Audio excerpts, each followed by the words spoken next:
Hello all, welcome to Disha academy. അപ്പോൾ നമ്മുടെ NTPCയുടെ percentage എന്ന് പറഞ്ഞ ചാപ്റ്ററിന്റെ കുറേ ക്ലാസ്സുകൾ നമ്മൾ തന്നിരുന്നു.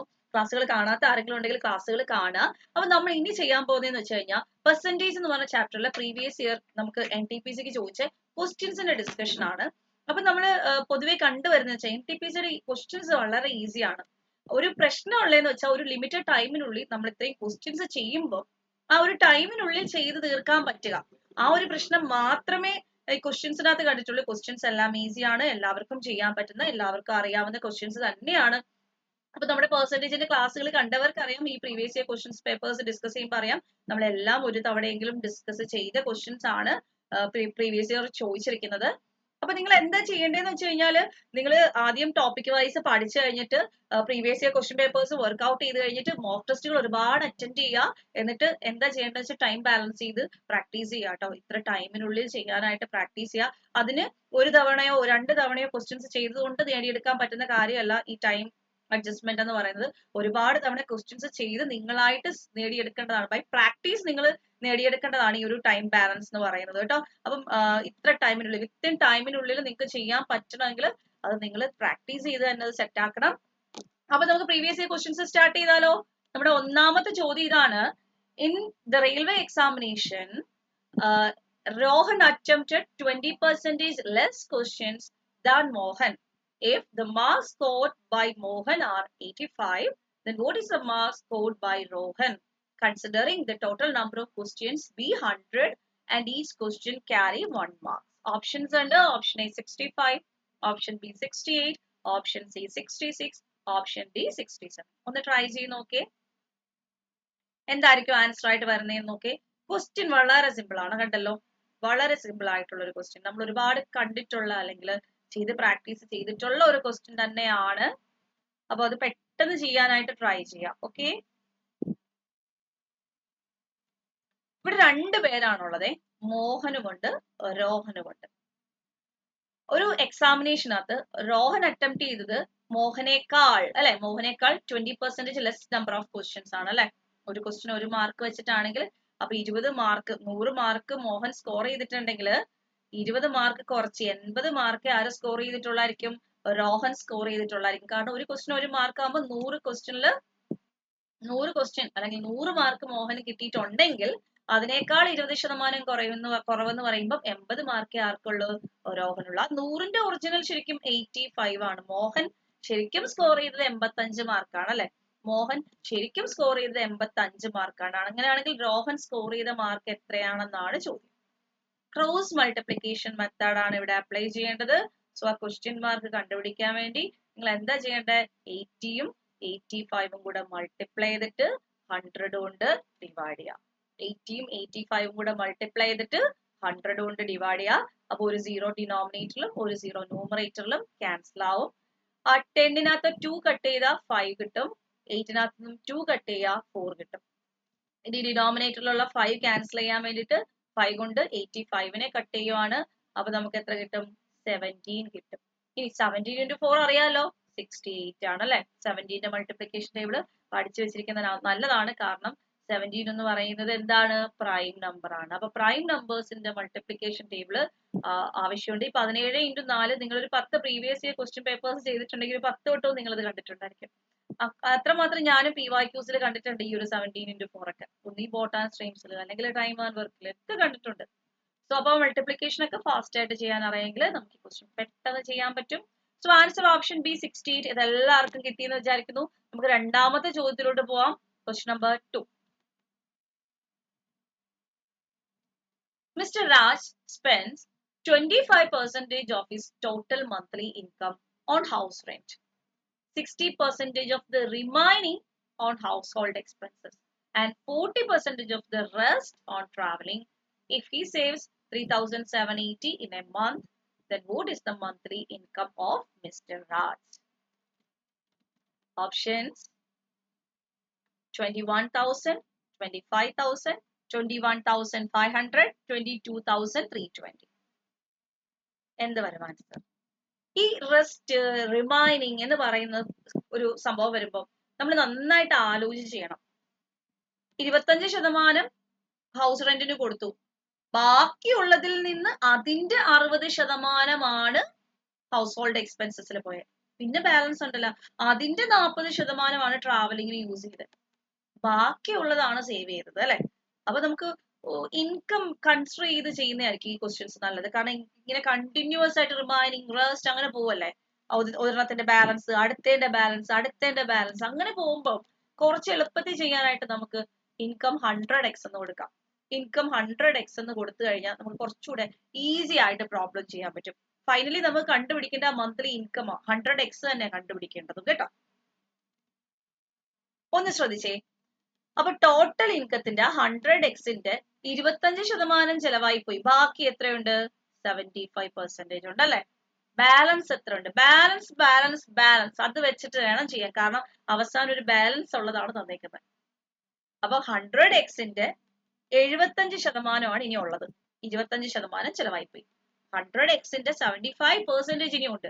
അതിനകത്തുനിന്ന് ഒരു 60% പോയി. അപ്പൊ അതിന്റെ 40% ഇനിയുള്ളു അല്ലെ. So 75%ന്റെ 40%. ടോട്ടൽ ഇൻകത്തിന്റെ 75% കണ്ടുപിടിച്ചു, അതിന്റെ 40% ആണ് ഇനി ബാലൻസ് ഉള്ളത്. പിന്നെ സംഭവിച്ചു എന്താ? 40% of the rest on travelling. 40% വീണ്ടും പോയി. ബാക്കി ഇതിന്റെ 40% പോയ ബാക്കി ഇതിന്റെ 60% ഉള്ള, ബാക്കി ഇതിന്റെ 60% ആണുള്ളത് അല്ലെ. 40% പോയി കഴിഞ്ഞാൽ ബാക്കി ഒരു 60% ഉണ്ട്. അപ്പൊ 100 ടോട്ടൽ ഇൻകത്തിന്റെ 25% പോയി, ബാക്കിയുള്ള 75%ന്ന് 60% പോയി, ബാക്കിയുള്ള 40%ന്ന് ഒരു 40% പോയി, ബാക്കി 60% ഉണ്ട്. മനസ്സിലായോ? ടോട്ടൽ ഇൻകത്തിന്റെ 75%, പിന്നെ അതിന്റെ ഒരു 40%, പിന്നെ അതിന്റെ ഒരു 60%. അതാണ് നമ്മുടെ ഈ 3780. 3780. ഓക്കെ. ഈ 2 സീറോ ഇവിടെയും ഈ 2 സീറോ ഇവിടെയും ക്യാൻസൽ ആയി. 40യുടെ ഒരു സീറോയും 60യുടെ ഒരു സീറോയും, അങ്ങനെ 100ന്ന് 2 സീറോ ക്യാൻസൽ ആയി. ഇനി നമുക്ക് 25 കൊണ്ട് കട്ട് ചെയ്താലേ, 25 3 ആണ് 75, 25 4 ആണ് 100. ഈ 4ഉം ഈ 4ഉം കൂടെ കട്ടാവും.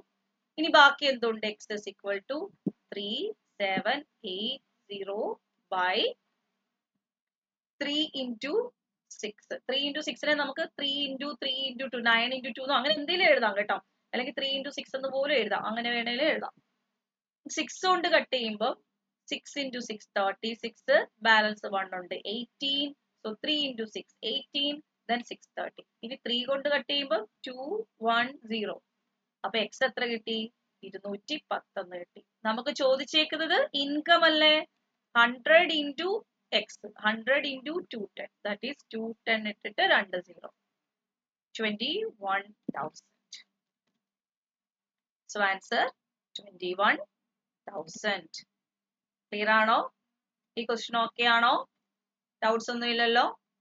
അങ്ങനെയാണെങ്കിൽ അപ്പൊ നിങ്ങൾക്ക് NTPCയുടെ നോട്ടിഫിക്കേഷൻ ഉടനെ വരാൻ പോവാ. റെയിൽവേയുടെ NTPCയുടെ നോട്ടിഫിക്കേഷൻ ഉടനെ വരാൻ പോവാ. അപ്പൊ ഈ നോട്ടിഫിക്കേഷൻ വന്നിട്ട് എങ്ങനെ നിങ്ങൾ എക്സാമിന് വേണ്ടി പ്രിപ്പയർ ചെയ്യും എന്ന് പറഞ്ഞാൽ നിങ്ങൾക്ക് 2 ചോയ്സ് ആണുള്ളത്. ഒന്നുകിൽ ഓൺലൈൻ ആയിട്ട് നിങ്ങൾക്ക് പ്രിപ്പയർ ചെയ്യാം, അല്ലെങ്കിൽ ഓഫ്ലൈൻ ആയിട്ട് പ്രിപ്പയർ ചെയ്യാം. നിങ്ങൾ ഓഫ്ലൈൻ ആയിട്ട് പ്രിപ്പയർ ചെയ്യാനാണ് ആഗ്രഹിക്കുന്നതെങ്കിൽ നമുക്ക് ട്രിവാൻഡ്രം, കൊട്ടാരക്കര, കാലിക്കറ്റ് ആൻഡ് കൊല്ലം ഇത്രയും സെന്റേഴ്സിൽ നമ്മുടെ ഓഫ്ലൈൻ ബാച്ചസ് സ്റ്റാർട്ട് ചെയ്യുവാണ്. SSCക്ക് വേണ്ടിയിട്ടും റെയിൽവേക്ക് വേണ്ടിയിട്ടും ബാങ്ക് എക്സാംസിന് വേണ്ടിയിട്ടുള്ള കോഴ്സസ് നമ്മുടെ ഓഫ്ലൈൻ സെന്ററുകളിൽ അവൈലബിൾ ആണ്. അപ്പൊ NTPCക്ക് വേണ്ടിയിട്ടുള്ള സ്പെഷ്യൽ ബാച്ചസ് ഒക്കെ നമ്മൾ സ്റ്റാർട്ട് ചെയ്യുന്നുണ്ട്. ജോയിൻ ചെയ്യാൻ താല്പര്യമുള്ളവര് ജോയിൻ ചെയ്യാം. അപ്പൊ ട്രിവാൻഡ്രത്ത് ജോയിൻ ചെയ്യാൻ താല്പര്യമുള്ളവർ ഈ നമ്പറിൽ കോൺടാക്ട് ചെയ്യുക. അതുപോലെ കൊട്ടാരക്കരയാണ് ജോയിൻ ചെയ്യാൻ താല്പര്യമുള്ളതെങ്കിൽ നിങ്ങൾക്ക് ഈ ഒരു നമ്പറിൽ കോൺടാക്ട് ചെയ്യാം. അതുപോലെ കോഴിക്കോട് ആണെങ്കിൽ നിങ്ങൾക്ക് നമ്പർ അവൈലബിൾ ആണ്. അതുപോലെ കൊല്ലം നമുക്ക് നമ്പർ അവൈലബിൾ ആണ്. ഓക്കെ. അപ്പൊ ഇത്രയും സെന്റേഴ്സ് ആണ് നമുക്ക് ഓഫ്ലൈൻ ആയിട്ടുള്ളത്. ഇനി നിങ്ങൾക്ക് ഓൺലൈൻ ആയിട്ടാണ് കോഴ്സ് വേണ്ടല്ലെങ്കിൽ NTPCയുടെ ഓൺലൈൻ ക്ലാസ്സസ് നമ്മൾ സ്റ്റാർട്ട് ചെയ്തിട്ടുണ്ട്. NTPC ആണെങ്കിലും SSCയുടെ CGLന്റെ നോട്ടിഫിക്കേഷൻ വന്നിരിക്കും. അപ്പൊ SSC CGLന്റെ നോട്ടിഫിക്കേഷൻ അനുസരിച്ചുള്ള ആ ഒരു എക്സാം ഓറിയന്റഡ് സെക്ഷൻസ് ഒക്കെ നമ്മൾ ഓൺലൈൻ ആയിട്ടും സ്റ്റാർട്ട് ചെയ്തിട്ടുണ്ട്. അപ്പൊ നിങ്ങൾക്ക് ഓൺലൈൻ ആയിട്ടും എന്തെങ്കിലും ഡൗട്ട് ഉണ്ടെങ്കിൽ ഈ നമ്പറിൽ ഏതെങ്കിലും വിളിച്ച് കോൺടാക്ട് ചെയ്താലും മതി കേട്ടോ. നിങ്ങൾക്ക് ഏത് നമ്പറിൽ വിളിച്ചാലും നിങ്ങൾക്ക് ഏത് സെന്ററിൽ വേണമെങ്കിലും ജോയിൻ ചെയ്യാൻ പറ്റും. ഒരു പ്രശ്നമില്ല. ഓൺലൈൻ ആയിട്ടുള്ള ഓൺലൈൻ്റെ ഡയറക്റ്റ് ലിങ്കോ നമ്പേഴ്സോ ഒക്കെ നിങ്ങൾക്ക് ഷെയർ ചെയ്ത് തരും. നിങ്ങൾ ഇതിൽ ഏതെങ്കിലും ഒരു നമ്പറിൽ കോൺടാക്ട് ചെയ്താൽ മതിയാവും. നിങ്ങൾക്ക് കറക്റ്റ് ആയിട്ട് ലീഡ് ചെയ്ത് തരാൻ പറ്റും. ഓക്കെ. അപ്പൊ ആപ്പ് ഡൗൺലോഡ് ചെയ്യാത്തവർ നമ്മുടെ ആപ്പ് ഉണ്ട്. നമ്മുടെ ആപ്പ് ഡൗൺലോഡ് ചെയ്യാത്തവർ ഡൗൺലോഡ് ചെയ്യുക. മാക്സിമം യൂസ് ചെയ്യുക കേട്ടോ. അതൊക്കെ യൂസ് ചെയ്ത് മാക്സിമം പഠിക്കുക. പെട്ടെന്ന് ജോലി മേടിക്കുക കേട്ടോ. അപ്പൊ നമ്മുടെ മൂന്നാമത്തെ ക്വസ്റ്റ്യൻ പെർസെന്റേജിൽ നിന്നുള്ള തേർഡ് ക്വസ്റ്റ്യൻ ഇലക്ഷൻ ബേസ്ഡ് ആയിട്ടുള്ള ക്വസ്റ്റ്യൻ ആണ്. ഇലക്ഷൻ ബേസ്ഡ് ആയിട്ടുള്ള ക്വസ്റ്റ്യൻ ആണ്. In an election between two candidates, 8% of the voters did not vote. 8% ആൾക്കാർ എന്ത് ചെയ്തില്ല? വോട്ട് ചെയ്തില്ല.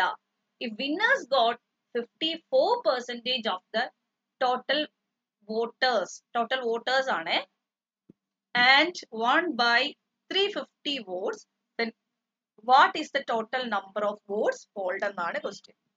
ക്വസ്റ്റ്യന്റെ മീനിങ് മനസ്സിലാക്കുക. ഫസ്റ്റ് നന്നായിട്ട് ക്വസ്റ്റ്യൻ മനസ്സിലാക്കുക. ഒരു ഇലക്ഷനകത്ത് രണ്ട് കാൻഡിഡേറ്റ്സ് മാത്രം മത്സരിക്കുന്ന ഇലക്ഷൻ, വോട്ട് വേറെ ആർക്കും പോയിട്ടില്ല. ഒന്നുകിൽ ജയിച്ച കാൻഡിഡേറ്റിന് അല്ലെങ്കിൽ തോറ്റ കാൻഡിഡേറ്റിന്. പക്ഷേ 8% വോട്ടേഴ്സ് വോട്ട് ചെയ്തതേ ഇല്ല അല്ലെ. ആ 8% വോട്ടേഴ്സ് വോട്ട് ചെയ്തില്ല. എന്നിട്ട് വിന്നറിന് 54% വോട്ട് കിട്ടി. ടോട്ടൽ വോട്ടേഴ്സിന്റെ മനസ്സിലായോ? ടോട്ടൽ വോട്ടേഴ്സിന്റെ 54%. ഇപ്പം 8% പേര് വോട്ട് ചെയ്തില്ലെങ്കിലും ഇത് പറഞ്ഞേക്കുന്നത് 54% ഓഫ് ടോട്ടൽ വോട്ടേഴ്സ് ആണ്. ടോട്ടൽ വോട്ട്സ് ആണെങ്കിൽ വേറൊരു ഐഡിയ ആണ്, ടോട്ടൽ വോട്ടേഴ്സ് ആണെങ്കിൽ വേറൊരു ഐഡിയ ആണ്. ശ്രദ്ധിച്ച് ചെയ്യണേ. ആൻഡ് വോൺ ബൈ 350 വോട്ട്സ് എന്നാണ് പറഞ്ഞേക്കുന്നത്. Then what is the total number of votes polled എന്നാണ് ക്വസ്റ്റ്യൻ. അപ്പൊ നമുക്ക് ടോട്ടൽ വോട്ടേഴ്സിനെ ഒന്ന് കൺസിഡർ ചെയ്യാം. നമ്മൾ നേരത്തെ ചെയ്ത പോലെ തന്നെ നമുക്ക് ടോട്ടൽ വോട്ടേഴ്സ്, നമ്മൾ ടോട്ടൽ ഇൻകം കൺസിഡർ ചെയ്തില്ലയോ? നമ്മൾ ടോട്ടൽ ഇൻകം 100x എന്ന് കൺസിഡർ ചെയ്തില്ലയോ? അതുപോലെ നമുക്ക് ടോട്ടൽ വോട്ടേഴ്സിന്റെ എണ്ണം കൺസിഡർ ചെയ്യാവേ.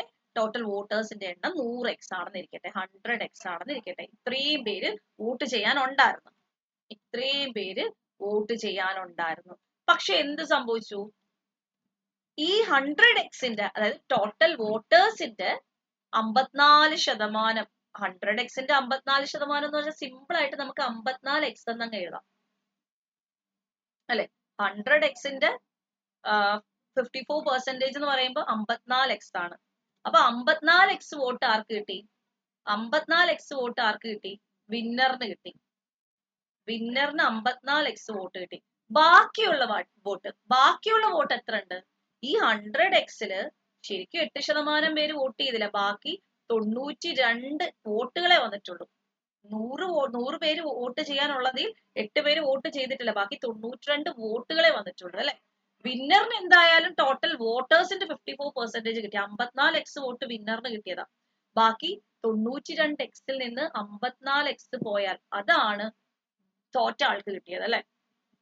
കാരണം ഈ 92x വോട്ടിംഗ് ലിസ്റ്റിൽ വന്നിട്ടുള്ളൂ. ബാക്കി 8 പേര് വോട്ട് ചെയ്തില്ല. വോട്ടുകളുടെ എണ്ണം എത്രയാന്ന് വെച്ചാൽ 92. അതില് 54x മാർക്ക് കിട്ടിപ്പോയി, വിന്നറിന് കിട്ടി. ടോട്ടൽ വോട്ടേഴ്സിന്റെ 54% നമ്മുടെ വിന്നറിന്. ബാക്കി 92-54 ആർക്ക് കിട്ടിയോളൂ? നമ്മുടെ ഫെയിൽ ആയിട്ടുള്ള ആൾക്ക് കിട്ടിയുള്ളൂ. 38x വോട്ടേ ആൾക്ക് കിട്ടിയുള്ളൂ അല്ലെ. 38 വോട്ടേ നമ്മുടെ ആൾക്ക് കിട്ടിയുള്ളൂ, തോറ്റ ആൾക്ക് കിട്ടിയുള്ളൂ. അപ്പം ഫെയിൽ ആയിട്ടുള്ള ആൾക്ക് 38x വോട്ടാണ് കിട്ടിയത്. സോ ഈ ഡിഫറൻസ്, അതായത് എത്ര വരും ഡിഫറൻസ്? 16x വരും അല്ലെ. കറക്റ്റ് അല്ലേ? 16x. ഈ 16x ആണ് 352. ഇവര് തമ്മിലുള്ള വ്യത്യാസം, ഇവർക്ക് തമ്മിൽ കിട്ടിയ വോട്ടിന്റെ വ്യത്യാസമാണ് 352. അപ്പൊ x എത്ര കിട്ടും? x 22 കിട്ടും അല്ലെ. 2 പ്രാവശ്യം 4 കൊണ്ട് കട്ട് ചെയ്താൽ മതി. 16 കൊണ്ട് കട്ട് ചെയ്യുന്നതിന് 2 പ്രാവശ്യം 4 കൊണ്ട് കട്ട് ചെയ്താൽ മതി. ഒരു പ്രാവശ്യം 4 കൊണ്ട് കട്ട് ചെയ്യുമ്പോൾ 88, ഒരു പ്രാവശ്യം 4 കൊണ്ട് കട്ട് ചെയ്യുമ്പോൾ 22. So total number of votes polled ആണ് ക്വസ്റ്റ്യൻ. പോൾ ചെയ്ത വോട്ട് 92x ഉള്ളേ. പോൾ ചെയ്ത വോട്ട് 92x ഉള്ളൂ. സോ 92 into 22 എത്ര വരും? 92 into 22 184, 184 വരും അല്ലെ. ആഡ് ചെയ്യുമ്പോൾ 2024 2024 വോട്ടാണ്. ഓപ്ഷൻ ബി ആണ്. പോൾ ചെയ്ത വോട്ട് 2024. ഒരു കാര്യം പ്രത്യേകം ശ്രദ്ധിക്കണേ, ടോട്ടൽ വോട്ടേഴ്സിന്റെ 54% ജയിച്ച ആൾക്ക് കിട്ടിയത്. പക്ഷെ ടോട്ടൽ വോട്ടേഴ്സിന്റെ അകത്തുനിന്ന് കണ്ടുപിടിക്കാൻ പറ്റില്ല ഫെയിൽ ആയ ആളെ. കാരണം എല്ലാവരും വോട്ട് ചെയ്തിട്ടില്ല. അത് നമ്മൾ കൺസിഡർ ചെയ്യണം. 8% ആൾക്കാർ വോട്ട് ചെയ്തിട്ടില്ല. ബാക്കി 92x പേരിൽ നിന്ന് 54x മറ്റേ ആൾക്ക് കിട്ടിയെങ്കിൽ 38x ആണ് തോറ്റ ആൾക്ക് കിട്ടിയത്. സോ ഡിഫറൻസ് 16x ആണ്. അതിൽ നിന്ന് x, ഇതൊരു നല്ല ക്വസ്റ്റ്യൻ ആയിരുന്നു കേട്ടോ. നന്നായിട്ട് ശ്രദ്ധിക്കണേ. ഇത് ഒന്നുകൂടെ നിങ്ങളൊന്ന് വർക്ക്ഔട്ട് ചെയ്ത് നോക്കണേ. കേട്ടോ. സോ അടുത്ത ക്വസ്റ്റ്യൻ, നമ്മുടെ 4ാമത്തെ ചോദ്യം. If the value of mobiles depreciates by every month by 10%, then what is the value of mobile after 3 months if the original cost price of the mobile phone was 12,000? 12,000 രൂപ വിലയുള്ള ഒരു ഫോണായിരുന്നു. ആ ഫോണിന്റെ വില ഓരോ മാസം കഴിയുമ്പോഴും 10% വെച്ച് കുറഞ്ഞുകൊണ്ടിരിക്കുക. അങ്ങനെയാണെങ്കിൽ 3 മാസം കഴിയുമ്പോൾ അതിന്റെ വില എന്തായിരിക്കും എന്നാണ് ചോദ്യം. നമുക്കറിയാം 12,000 രൂപ വിലയുള്ള നമ്മുടെ മൊബൈൽ ഫോൺ ഒരു മാസം കഴിയുമ്പോൾ അതിന്റെ 90%. കാരണം എന്താ, വില കുറഞ്ഞു. 10% കുറഞ്ഞു എന്ന് വെച്ചാൽ 90% വാങ്ങിക്കത്തുള്ളൂ നമ്മുടെ അല്ലെ. 12,000 രൂപയുടെ 90% കൊടുത്താൽ മതി. 10% വില കുറഞ്ഞു. മനസ്സിലായോ? കുറയുമ്പോൾ 100ൽ നിന്ന് കുറച്ചാണ് കാൽക്കുലേറ്റ് ചെയ്യേണ്ടത്. അപ്പൊ 12,000ന്റെ 90%. ഓക്കെ. അപ്പൊ ഇതൊന്നും മനസ്സിലാവുന്നില്ലെങ്കിൽ പെർസെന്റേജിന്റെ ബേസിക് ക്ലാസ്സുകളുണ്ട്, അതൊന്ന് കാണുക. അത് കഴിഞ്ഞിട്ട് ഈ ക്വസ്റ്റ്യൻസ് PYQs വർക്ക്ഔട്ട് ചെയ്ത് പഠിക്കുക കേട്ടോ. അപ്പൊ നിങ്ങൾക്ക് കുറച്ചും കൂടി ഈസി ആയിരിക്കുമേ. നമ്മുടെ പെർസെന്റേജ് ഫ്രാക്ഷൻ കാൽക്കുലേഷൻ തൊട്ട് നമ്മൾ ഒരു 5-6 ക്ലാസ് പെർസെന്റേജിന്റെ ഇപ്പൊ ഇട്ടിട്ടുണ്ടെന്ന് തോന്നുന്നു. അപ്പൊ അതെല്ലാം കണ്ട് പഠിച്ചതിന് ശേഷം മാത്രം നിങ്ങൾ PYQs വർക്ക്ഔട്ട് ചെയ്യുക. അല്ലെങ്കിൽ നിങ്ങളുടെ കോൺഫിഡൻസ് ലെവൽ കുറയാൻ ചാൻസ് ഉണ്ട്. അപ്പൊ അങ്ങനെ നെഗറ്റീവ് ആവണ്ട, മാത്സ് പാടാണെന്ന് തോന്നണ്ട. പെർസെന്റേജ് പഠിച്ചിട്ട് മാത്രം ക്ലാസ് അറ്റൻഡ് ചെയ്യുക കേട്ടോ. അപ്പൊ നമ്മൾ എന്താ പറഞ്ഞുകൊണ്ടിരുന്നത്? 12,000 രൂപയുടെ 10% നമ്മുടെ വില അങ്ങ് കുറഞ്ഞു. അപ്പൊ 90% ഉള്ളൂ. ഒരു മാസം കഴിയുമ്പോ, രണ്ടാമത്തെ മാസം കഴിഞ്ഞപ്പോ ഇപ്പൊ ഉള്ള വില, ആ 90% വില ഉണ്ടല്ലോ, അതിന്റെ 90% എടുക്കത്തുള്ളൂ. വീണ്ടും 10% കുറഞ്ഞു. അടുത്ത മൂന്നാമത്തെ മാസം ആകുമ്പോൾ വീണ്ടും 10% കുറയും അല്ലെ. അപ്പൊ ഇപ്പൊ ഉള്ള വിലയുടെ 90%. അപ്പൊ എത്രയായി? സീറോസ് എല്ലാം കട്ട് ചെയ്ത് നോക്കാം. 2 zeros ഇവിടെ, 2 zeros ഇവിടെ, 1 zero ഇവിടെ, 1 zero ഇവിടെ, 2 zeros ഇവിടെ, ഇവിടെ 2 zero, ഇവിടെ 2 zero. zeros എല്ലാം കട്ട് ചെയ്യുമ്പോൾ നമുക്ക് 12 into 9 into 9 into 9 വരും. So 12 into 9 108, 108 into 81 അങ്ങ് ചെയ്താൽ പോരെ. അപ്പൊ എന്ത് വരും? 108. പിന്നെ എന്ത് വരും? 864, 841, 8748, 8,748, 8,748. മനസ്സിലായോ? 10% കുറഞ്ഞു എന്ന് വെച്ചാൽ 90% വില വരുന്നുള്ളൂ. അതാണ് ലോജിക്. ഓക്കെ ആണോ? ഇത്രയും ക്വസ്റ്റ്യൻസ് നന്നായിട്ട് മനസ്സിലായെങ്കിൽ നമുക്ക് അടുത്ത ചോദ്യത്തിലോട്ട് പോവാം. പ്രീവിയസ് ഇയർ ക്വസ്റ്റ്യൻസിന്റെ സെക്ഷൻ ആണ്. നമുക്ക് ഈ ഒരു സ്പീഡിൽ തന്നെ പോവാം. ഞാൻ പറയുവാണ്, ഇപ്പോഴും പറയാണ്, നമ്മുടെ ബേസിക് ക്ലാസ്സിൽ വളരെ സ്ലോ ആയിട്ട് ഓരോരോ ടൈപ്പ് ആയിട്ടൊക്കെ നമ്മൾ ക്ലാസ്സുകൾ യൂട്യൂബ് സെക്ഷനിൽ ഇട്ടിട്ടുണ്ട്. അതൊക്കെ കണ്ട് പഠിക്കുക. ഇനി നിങ്ങൾക്ക് ഓരോ ചാപ്റ്റർ വൈസ് എല്ലാ ചാപ്റ്റർ ഇതുപോലെ പഠിക്കണമെങ്കിൽ നമ്മുടെ ഓൺലൈൻ ക്ലാസ്സിലോ ഓഫ്ലൈൻ ക്ലാസ്സിലോ ജോയിൻ ചെയ്ത് തന്നെ നല്ല സിസ്റ്റമാറ്റിക് ആയിട്ട് പ്രിപ്പയർ ചെയ്യാം കേട്ടോ. കാരണം വെച്ചാൽ ഇതിലെ വീഡിയോസുകൾ കണ്ട് പ്രാക്ടീസ് ചെയ്യാൻ നേരത്തെ മിക്കുള്ളവരും മടി പിടിക്കാറുണ്ട്. ആദ്യത്തെ 1-2 വീഡിയോസ് കാണും, നന്നായിട്ട് പഠിക്കും, പിന്നെ അതങ്ങ് വിട്ടിട്ട് ശ്രദ്ധ വേറെ പോകും. യൂട്യൂബ് ക്ലാസ്സുകളൊക്കെ വെച്ച് പഠിക്കുമ്പോഴുള്ള പ്രശ്നം ഇതാ, മൊബൈലിൽ ഒരുപാട് കാര്യങ്ങളൊക്കെ വരും, നമ്മുടെ ശ്രദ്ധകൾ അങ്ങോട്ടൊക്കെ പോകും, പിന്നെ ക്ലാസ് കണ്ടിന്യൂ ചെയ്തൊന്നുമില്ല. അതുകൊണ്ട് ഓൺലൈനായിട്ടോ ഓഫ്ലൈൻ ആയിട്ടോ സിസ്റ്റമാറ്റിക് ആയിട്ട് പഠിച്ചു തന്നെ പോകുന്നതായിരിക്കും ഏറ്റവും ബെസ്റ്റ്. അപ്പൊ അടുത്ത ചോദ്യത്തിലോട്ട് നോക്കാം. അടുത്ത ചോദ്യത്തിലോട്ട് പോവാം. If each side of a square is increased by, ഇത് ഞാൻ ബേസിക് ക്ലാസ്സിൽ വളരെ വ്യക്തമായിട്ട് പറഞ്ഞതാ. ഒരു സൈഡിന് എന്തെങ്കിലും പറ്റിയ ഏരിയക്ക് എന്താണ് പറ്റുന്നതെന്ന്. കാരണം ഏരിയ എന്ന് പറഞ്ഞാൽ ലെങ്ത് ഇൻറ്റു ബ്രെഡ്ത്ത് അല്ലെങ്കിൽ സൈഡ് ഇൻറ്റു സൈഡ് പ്രോഡക്റ്റ് ആണ്. രണ്ട് ക്വാണ്ടിറ്റീസിന്റെ പ്രോഡക്റ്റ് ആണ്. ഇത് ഞാൻ വളരെ വ്യക്തമായിട്ട് പറഞ്ഞതാ. ഏരിയയുടെ വാല്യൂ ലെങ്ത് ഇൻറ്റു ബ്രെഡ്ത്തോ എ ഇൻറ്റു എയോ ആണെങ്കിൽ ലെങ്ത്തിന് എന്തെങ്കിലും സംഭവിച്ചു, ബ്രെഡ്ത്തിന് എന്തെങ്കിലും സംഭവിച്ചു, ഇങ്ങനെ ചോദിക്കുമ്പോൾ നമുക്ക് x plus y plus x y by 100 എന്നുള്ള ഇക്വേഷൻ ഡയറക്റ്റ് അപ്ലൈ ചെയ്യാം. ഓക്കെ. പ്രോഡക്റ്റ് വരുന്ന എല്ലാ കേസിലും x plus y plus x y by 100 apply ചെയ്യാം. അപ്പൊ ഇവിടെ നിങ്ങൾക്ക് എന്താ ചെയ്യേണ്ടത് മനസ്സിലായല്ലോ. സ്ക്വയറിന്റെ സൈഡ് ഇൻക്രീസ് ചെയ്തു എന്ന് പറഞ്ഞാൽ 2 ഡയമെൻഷൻ ആണുള്ളത്. എ സ്ക്വയർ ആണ്, എ ഇൻറ്റു എ ആണ്. അപ്പൊ എ എന്ത് ചെയ്തു? 15% ഇൻക്രീസ് ചെയ്തു. അടുത്ത എയും എന്ത് ചെയ്തു? 15% ഇൻക്രീസ് ചെയ്തു. അപ്പൊ എന്ത് ചെയ്യാം? 15 പ്ലസ് 15 എല്ലാം പ്ലസ് ആണ്. ഇൻക്രീസ് എന്ന് കണ്ട എല്ലാം പ്ലസ് ആണ് കേട്ടോ. ഇൻക്രീസ് എന്ന് കണ്ട എല്ലാം പ്ലസ് ആണ്. മനസ്സിലായോ? ഈ ഡയറക്റ്റ് ഇക്വേഷൻ അപ്ലൈ ചെയ്താൽ മതി. ഏരിയ സ്ക്വയറോ റെക്ടാംഗിളോ ഒക്കെ തന്നിട്ട് ഏരിയയിൽ എന്ത് മാറ്റം ഉണ്ടായെന്ന് കണ്ട ഇങ്ങനെ ചെയ്താൽ മതി. So 15 plus 15 plus 15 into 15 by 100. അപ്പൊ 15 പ്ലസ് 15 എന്ന് പറയുമ്പോൾ 30 ആണ്. പ്ലസ് 225 അല്ലെ. 15ന്റെ square 225 by 100. So 30 plus 2.25, 32.25%. Option C. Option C, 32.25%. അപ്പൊ ആ ക്വസ്റ്റ്യനും ക്ലിയർ ആണല്ലോ, ആ ഒരു ടൈപ്പും ക്ലിയർ ആണല്ലോ. ലെങ്ത് ബ്രെഡ്ത്ത് ആ ഒരു ഡേറ്റ തന്നിട്ട് ഏരിയയിൽ ഉണ്ടാകുന്ന ആ ഒരു ചേഞ്ച് കണ്ടുപിടിക്കാൻ ചോദിച്ചു കഴിഞ്ഞാൽ direct x plus y plus x y by 100. ഇപ്പൊ ലെങ്ത് ഇൻക്രീസും ബ്രെഡ്ത്ത് ഡിക്രീസും ആണെങ്കിൽ plus 6 minus 5 minus 6y by 100. Okay, ആ ബേസിക് ക്ലാസ് കാണാം കേട്ടോ. ഡൗട്ട്സ് ഉണ്ടെങ്കിൽ ബേസിക് ക്ലാസ്സിൽ നിന്ന് കണ്ടോണേ. അടുത്ത ചോദ്യം നോക്കാം. എല്ലാ പ്രാവശ്യവും ഒരുപോലെ ചോദിച്ചു കാണുന്ന ഒരു ടൈപ്പാണ് previous year question papers. Previous year ചോദിച്ച നമ്മുടെ പെർസെന്റേജിന്റെ ക്വസ്റ്റ്യൻസ് നോക്കുമ്പോൾ ഇത് ഒരു 10-20 എണ്ണം എപ്പോഴും കാണാറുണ്ട്. റെയിൽവേക്ക് എപ്പോഴും ചോദിക്കുന്ന ഒരു PYQ സെക്ഷൻ ആണിത്. അതായത് എക്സാമിനേഷനും മാർക്കും. ഇതൊരു സെക്ഷൻ ആയിട്ട് തന്നെ ഞാൻ പെർസെന്റേജിന്റെ നമ്മുടെ ഒരു വീഡിയോയിൽ പറയുന്നുണ്ട്. ഇത് മാത്രം ഈ ടൈപ്പ് ക്വസ്റ്റ്യൻസ് മാത്രം ചെയ്ത ഒരു സെക്ഷൻ നമുക്കുണ്ട്. സോ അത് കാണാത്ത ആരെങ്കിലും ഉണ്ടെങ്കിൽ അതൊന്ന് കാണുക, എന്നിട്ട് ഈ പ്രോബ്ലം അറ്റൻഡ് ചെയ്യുക കേട്ടോ. അപ്പൊ വളരെ ഈസി ആയിട്ട് ചെയ്യാൻ പറ്റും. നമ്മൾ ഈ ക്വസ്റ്റ്യൻ എങ്ങനെയായിരുന്നു അറ്റൻഡ് ചെയ്യുന്നത് ഓർമ്മയുണ്ടോ? In an examination a candidate gets 35% of the marks. 35% mark വാങ്ങിച്ചു അല്ലെ? ഒരു എക്സാമിനേഷൻ ഒരു കാൻഡിഡേറ്റ് 35% മാർക്ക് വാങ്ങിച്ചു. പാസ്സായോ? പാസ്സായില്ല, ഫെയിലായി. Failed by 45 marks. 45 മാർക്കിന് ഫെയിലായി. 35% മാർക്ക് വാങ്ങിച്ചപ്പം 45 മാർക്കിന് ഫെയിലായി. നമ്മൾ ഇങ്ങനെ മാർക്ക് ചെയ്യും ഇതിനെ, ഓർമ്മയുണ്ടോ? നമ്മൾ എങ്ങനെയാണ് ഇതിനെ മാർക്ക് ചെയ്യുന്നത്? 35% മാർക്ക് വാങ്ങിച്ചപ്പം പാസ് മാർക്ക് എത്തിയില്ല അല്ലെ? പാസ് പെർസെന്റേജ് എത്തിയില്ല. 35% മാർക്ക് വാങ്ങിയപ്പോ പാസ് പെർസെന്റേജ് എത്തിയില്ല. അതുകൊണ്ട് 45 മാർക്ക് കൂടെ വാങ്ങിയായിരുന്നെങ്കിൽ പാസ്സായന അല്ലെ? 35% 45 മാർക്ക് കൂടെ വാങ്ങിയായിരുന്നെങ്കിൽ ആള് പാസ്സായനെ. If the passing marks are 50% of the total marks. Pass percentage തന്നിട്ടുണ്ട്. 50% ആണ് പാസ്സാവാനുള്ള മാർക്ക്. 50% മാർക്കാണ് പാസ്സാവാൻ വേണ്ടി. അപ്പൊ 35%-ൽ നിന്ന് 50%-ലോട്ട് എത്താൻ എത്ര പെർസെന്റേജ് വാങ്ങിക്കണം? ഒരു 15% കൂടെ കിട്ടിയെങ്കിൽ പാസ്സായന അല്ലെ? 35% സ്കോർ ചെയ്ത ആള് ഒരു 15% കൂടെ സ്കോർ ചെയ്തിരുന്നെങ്കിൽ, 35% സ്കോർ ചെയ്ത ആള് ഒരു 15% കൂടെ സ്കോർ ചെയ്തിരുന്നെങ്കിൽ 50% വാങ്ങി പാസ്സായന അല്ലെ? അപ്പൊ 15% ആണ് 45.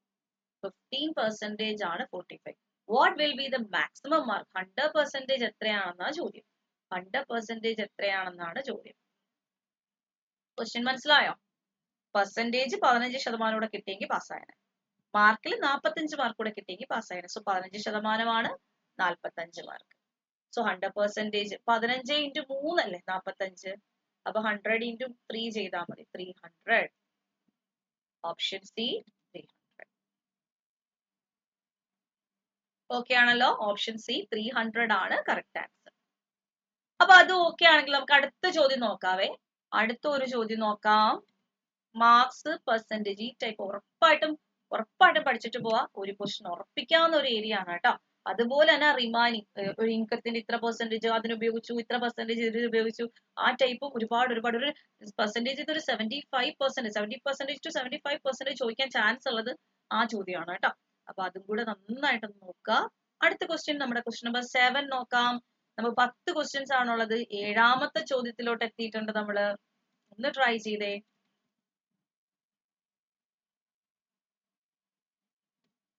The income of A is 20% more than the income of B. The income of B is 25% more than income of C.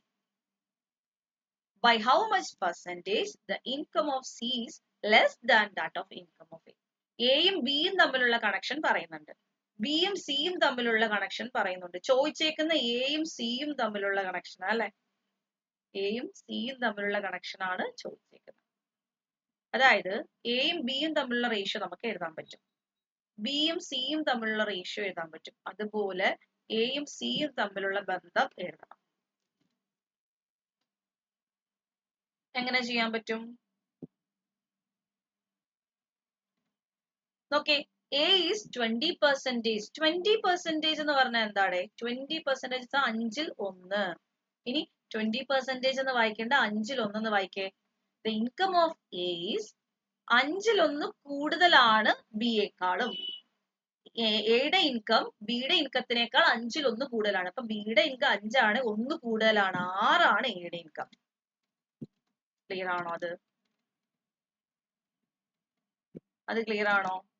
എയുടെ ഇൻകം ബിയുടെ ഇൻകത്തിനേക്കാൾ 1 കൂടുതലാണ്. ബിയുടെ ഇൻകം 5 ആണെങ്കിൽ 1 കൂടുതൽ എന്ന് വെച്ചാൽ 6 ആണ്. അതുപോലെ B is 25%. B is 1/4 more than income of C.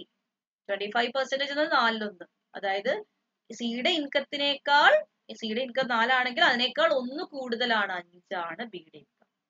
സിയുടെ ഇൻകം 4 ആണെങ്കിൽ അതിനേക്കാൾ 1 കൂടുതൽ 5 ആണ് ബിയുടെ ഇൻകം. അങ്ങനെയാണ് എ ഈസ് ടു സി എന്താണെന്നാണ് ചോദ്യം. നോക്കേ, ബിയുടെ ഇൻകം 5, അപ്പൊ എയുടെ ഇൻകം 6. ബിയുടെ ഇൻകം 5, അപ്പൊ സിയുടെ ഇൻകം 4. അപ്പൊ നമുക്ക് കണക്ട് ചെയ്യാൻ എളുപ്പമായി, ഒന്നും ആലോചിക്കേണ്ട. ബിയുടെ വാല്യൂ 5 ആണെങ്കിൽ സി 4 വരും, എ 6 വരും. അപ്പൊ ഈ പ്രോബ്ലം ഭയങ്കര ഈസി ആയിട്ടുള്ള ക്വസ്റ്റൻ ആയിരുന്നു. കാരണം നമുക്ക് ഇവിടെ കമ്പൈൻ ചെയ്യേണ്ടി ഒന്നും വന്നില്ല, പെട്ടെന്ന് എഴുതാൻ പറ്റി. കാരണം ബി രണ്ടിടത്തും സെയിം ആയിരുന്നു. അപ്പൊ എയുടെ വാല്യൂ 6 ആണ്, സിയുടെ വാല്യൂ 4 ആണ്. അപ്പൊ എക്കാൾ എത്ര കുറവാണ് സിക്ക്?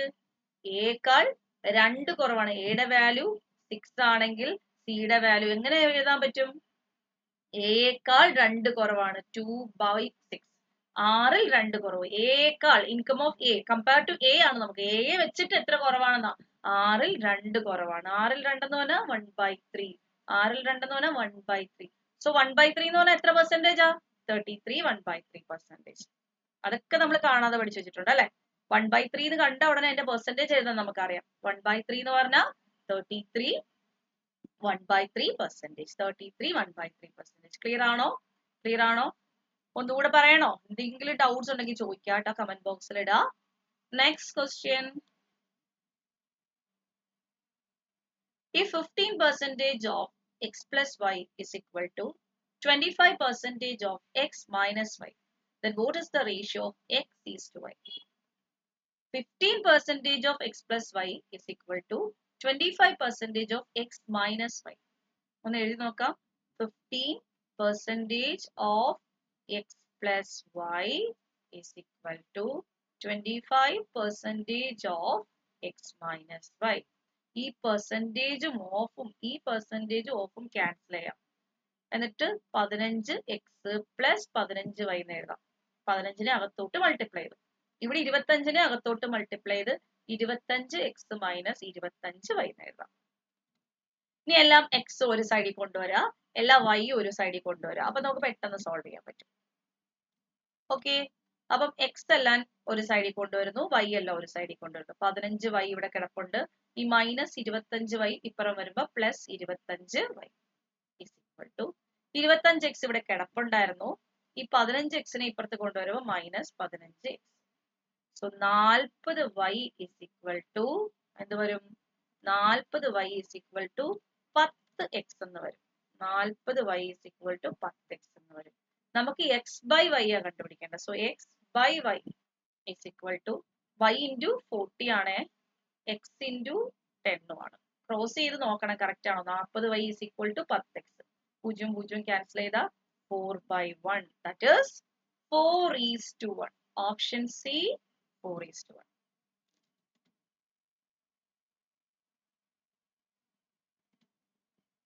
ഇത്രയും ഓക്കെ ആണോ? ക്ലിയർ ആണോ? എന്തെങ്കിലും ഡൗട്ട്സ് ഉണ്ടെങ്കിൽ കമന്റ് ബോക്സിൽ ഇടാട്ടോ. ഒന്നുകൂടെ പറയാനായിട്ട് നോക്കാം. പക്ഷെ ഇതൊക്കെ സിമ്പിൾ ക്വസ്റ്റൻ ആണ്. എനിക്ക് തോന്നുന്നു ഒന്നുകൂടെ പറയേണ്ട കാര്യമൊന്നും ഇല്ലല്ലേ. പെർസെന്റേജ് ഓഫും പെർസെന്റേജ് ഓഫ് ക്യാൻസൽ ആയി കഴിഞ്ഞാൽ പെർസെന്റേജ് ഒന്നുമില്ല, പിന്നെ ഒരു സിംപ്ലിഫിക്കേഷൻ മോഡലായി ക്വസ്റ്റ്യൻ, റേഷ്യോ മോഡലായി ക്വസ്റ്റ്യൻ. സിമ്പിൾ ആണ്. ഓക്കെ, അടുത്ത ക്വസ്റ്റ്യൻ, സെക്കൻഡ് ലാസ്റ്റ് ക്വസ്റ്റ്യൻ. ഇനി 2 ക്വസ്റ്റ്യനോടെ നമ്മുടെ കയ്യിലുള്ളൂ. 9ാമത്തെ ക്വസ്റ്റ്യനിൽ എത്തിയിട്ടുണ്ട്. ഇനി ഒരു ക്വസ്റ്റ്യനോടെ ഉള്ളൂ. അപ്പൊ 2 ക്വസ്റ്റ്യൻസ് കൂടെ ഉള്ളൂ. അപ്പൊ അതും കൂടെ എല്ലാരും കാണാ, എന്നിട്ട് ഡൗട്ട്സ് ഉണ്ടെങ്കിൽ ചോദിക്കുക. ഓക്കെ, നമ്മുടെ 9ാമത്തെ ചോദ്യം. The strength of a school is decreased by 20% every year. നല്ല സ്കൂളാണെന്ന് തോന്നുന്നു അല്ലെ. ഓരോ വർഷം കഴിയുമ്പോഴും 20% ആൾക്കാർ കുറഞ്ഞുകൊണ്ടിരിക്കുക, ക്ലാസ്സിന്റെ സ്ട്രെങ്ത് കുറഞ്ഞുകൊണ്ടിരിക്കുക അല്ലെ. ഓരോ വർഷവും കഴിയുമ്പോൾ 20% strength കുറഞ്ഞുകൊണ്ടിരിക്കുക. If the decrement start in the year 2011, 2011 ഈ ഒരു ഡിക്രിമെന്റ് സ്റ്റാർട്ട് ചെയ്ത് 2011 20% കുറഞ്ഞു. Then what will be the overall decrement of the strength in the year 2015? 2011 വന്നപ്പോൾ ഒരു 20% കുറഞ്ഞു. 12 വന്നപ്പോൾ വീണ്ടും ഒരു 20% കുറഞ്ഞു. 13 വന്നപ്പോൾ വീണ്ടും ഒരു 20% കുറഞ്ഞു. 14 വന്നപ്പോൾ വീണ്ടും ഒരു 20% കുറഞ്ഞ് എത്രയായി എന്നാണ് 15 എത്രയായി എന്നാ ചോദ്യം. അപ്പൊ 4 തവണ കുറഞ്ഞിട്ടുണ്ട് അല്ലെ. 20% ഡിക്രീസ്. 2 തവണയായിരുന്നു നമുക്ക് x plus y plus xy by 100 equation apply ആയിരുന്നു അല്ലെ. x plus y plus xy by 100. പക്ഷെ ഡിക്രിമെന്റ് അപ്പം x plus y plus xy by 100 ആണോ കറക്റ്റ്? അല്ല, -x minus y plus x y by 100. Decrement രണ്ട് തവണയും decrement. അപ്പൊ minus x minus y minus x into minus y വരുമ്പോ plus x y by 100 എന്ന equation. അപ്പൊ 4 വരുമ്പോ ഇത് എങ്ങനെ ചെയ്ത് തീർക്കും? ഈ 2 വെച്ച് ഒരു പ്രാവശ്യം ചെയ്യുക, ഈ 2 വെച്ച് ഒരു പ്രാവശ്യം ചെയ്യുക. ഇപ്പൊ ഒരു ആൻസർ കിട്ടിയെന്ന് വെച്ചോ, ഒരു എക്സും ഒരു വൈയും കിട്ടിയെന്ന് വെച്ചോ, ആ എക്സും വൈയും വെച്ച് ഒരു തവണ കൂടെ ചെയ്യാം. അതായത് ഇതൊന്ന് ചെയ്ത് നോക്കാം. മൈനസ് 20 പ്ലസ് 20 ഇൻറ്റു 20 ബൈ 100 എത്ര കിട്ടും? മൈനസ് 40 പ്ലസ് സീറോസ് 2 മുകളിലും താഴെ ക്യാൻസൽ ചെയ്തു. അപ്പൊ മൈനസ് 36% എന്ന് കിട്ടും. 20% ഡിക്രീസ് എന്ന് പറഞ്ഞാൽ ഒരു 36% ഡിക്രീസിന് തുല്യമാണ്. മനസ്സിലായോ? 20% ഡിക്രീസ് എന്ന് പറഞ്ഞാൽ ഒരു 36% ഡിക്രീസിന് തുല്യം. ഇവിടെ അതുപോലെ തന്നെയല്ലേ, 20% ഡിക്രീസ് എന്ന് പറഞ്ഞാൽ 36% കുറഞ്ഞ ഇൻ എഫക്റ്റ് 36% കുറഞ്ഞ അല്ലെ? ക്ലിയർ ആണോ? അങ്ങനെയാണെങ്കിൽ ഇനി ഒരു മൈനസ് 36% ഒരു മൈനസ് 36% ഉണ്ട്. അപ്പൊ ഇതിന്റെ എഫക്റ്റ് എങ്ങനെയാന്ന് കണ്ടുപിടിക്കുന്നത്? മൈനസ് 36 പ്ലസ് 36 ഇൻറ്റു 36 ബൈ 100 അങ്ങ് ചെയ്താൽ മതി. ഫൈനൽ ആൻസർ കിട്ടും. മനസ്സിലായി? രണ്ടെണ്ണം ഗ്രൂപ്പ് ചെയ്തിട്ട് കിട്ടുന്ന ആൻസറിനെ വീണ്ടും ഒരു പ്രാവശ്യം ചെയ്താൽ മതി. മൈനസ് 36 മൈനസ് 36 കൂടെ ആഡ് ചെയ്യുമ്പോൾ മൈനസ് 72 പ്ലസ് 36ന്റെ സ്ക്വയർ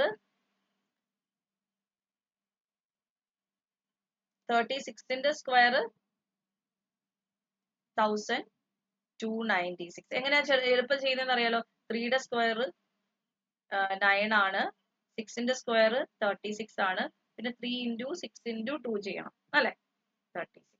അപ്പൊ 6 9 12 96. പക്ഷെ ബൈ 100 ഉണ്ട്. അപ്പൊ 12.96.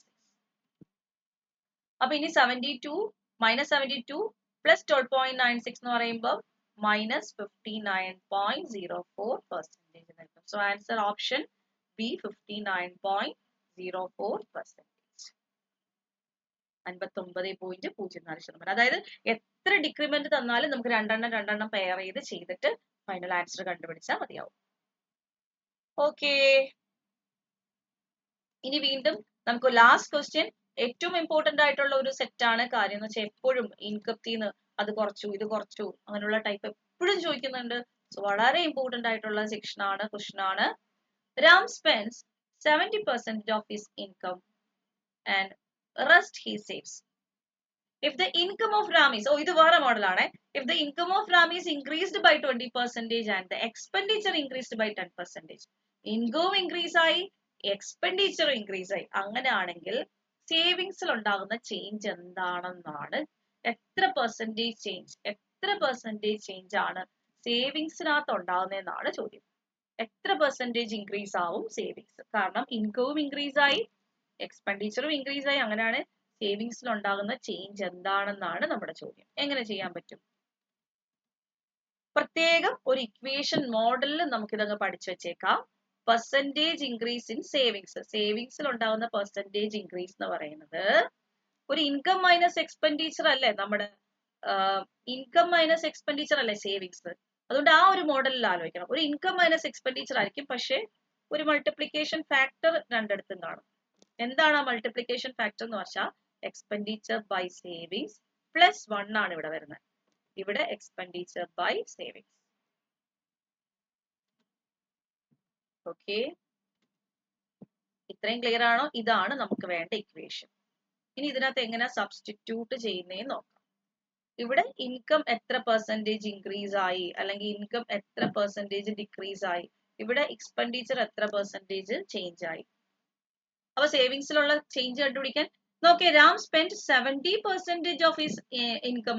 രാം എന്ത് ചെയ്യുന്നുണ്ട്? 70% എക്സ്പെൻഡിച്ചർ ആണ്, ചെലവ് ചെയ്യുന്നുണ്ട് അല്ലെ? ബാക്കി 30% സേവ് ചെയ്യുന്നുള്ളൂ. രാം കിട്ടുന്ന എമൗണ്ടിന്റെ 70% ചെലവാക്കുവാണ്, ബാക്കി 30% രാം സേവ് ചെയ്യുന്നുള്ളൂ. അങ്ങനെയാണെങ്കിൽ എക്സ്പെൻഡിച്ചർ ബൈ സേവിങ്സ് എന്ന് പറയുന്നത് 70/30 എന്ന് വരും. That is 7/3. Expenditure by savings എന്ന് പറയുന്നത് 70/30 എന്ന് വരും. That is 7/3. So which is equal to 7/3 plus 1 into income എത്ര പെർസെൻറ്റേജ് ഇൻക്രീസ് ആയി? 20% മൈനസ് അഗെയിൻ 7/3 ഇൻറ്റു എക്സ്പെൻഡിച്ചർ എത്ര പെർസെൻറ്റേജ് ഇൻക്രീസ് ആയി? 10%. ഇനി ഒന്ന് കാൽക്കുലേറ്റ് ചെയ്യാം. 7 + 3 10, 10/3 ഇൻറ്റു 20 മൈനസ് 70/3. സോ നമുക്ക് 200/3 മൈനസ് 70/3 എന്ന് വരും. സോ 130/3. 130/3 എന്ന് പറയുമ്പോൾ 43 1/3 അല്ലെ? 43 1/3%. സോ ആൻസർ ഓപ്ഷൻ എ ആണ് കറക്റ്റ്. 43 1/3%. ഓക്കെ ആണോ? അപ്പൊ നമ്മൾ 10 ക്വസ്റ്റ്യൻസ് ചെയ്തു. ഈ 10 ക്വസ്റ്റ്യൻസ് പ്രീവിയസ് ഇയർലി ചോദിച്ചിട്ടുള്ള ക്വസ്റ്റ്യൻസ് ആണ്. അതും പെർസെൻറ്റേജ് എന്ന് പറഞ്ഞ ചാപ്റ്ററിൽ നിന്നുള്ള മാത്രമുള്ള ക്വസ്റ്റ്യൻസ് ആണ്. നിങ്ങൾക്ക് അറിയാലോ, ഒരു വർഷം എക്സാം നടക്കുമ്പോൾ കുറേ ഷിഫ്റ്റുകൾ കാണും. ഓരോ ഷിഫ്റ്റിലും ചോദിച്ച ക്വസ്റ്റ്യൻസിന്റെ റെപ്പറ്റീഷൻ അല്ലെങ്കിൽ അതേ മോഡൽ തന്നെയാണ് എല്ലാ ഷിഫ്റ്റിലും ചോദിക്കുന്നത്. ഓക്കെ, അപ്പൊ അങ്ങനെ കുറച്ച് ക്വസ്റ്റ്യൻസ് ആണ് നമ്മൾ ഇന്ന് ചെയ്തത്. അപ്പൊ ഈ സെക്ഷൻ എല്ലാവർക്കും മനസ്സിലായെന്ന് വിചാരിക്കുന്നു. ഡൗട്ട്സ് എന്തെങ്കിലും ഉണ്ടെങ്കിൽ ചോദിക്കുക. അതുപോലെ തന്നെ പെർസെൻറ്റേജിന്റെ ക്ലാസ്സുകൾ നമ്മൾ ഓൾറെഡി തന്നിട്ടുണ്ട്. അത് ക്ലാസ്സുകൾ കാണുക, കണ്ട് പഠിക്കുക കേട്ടോ. അപ്പൊ thank you all, thank you so much, by.